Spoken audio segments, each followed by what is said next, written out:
مصطفى مصطفى منبع للصفا، سيد الأنبياء مشعل في الوفاء، كان في عطفه اليتامى دفاع.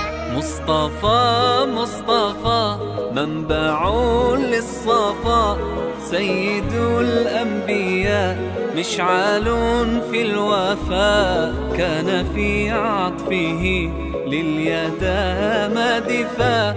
حن قلبي له فاض شوقا إليه، ليس أرجو سوى شربة من يديه. الصلاة عليه والسلام عليه، للسماء ارتقى فأتى بالنقاء، وغدا وجهه نير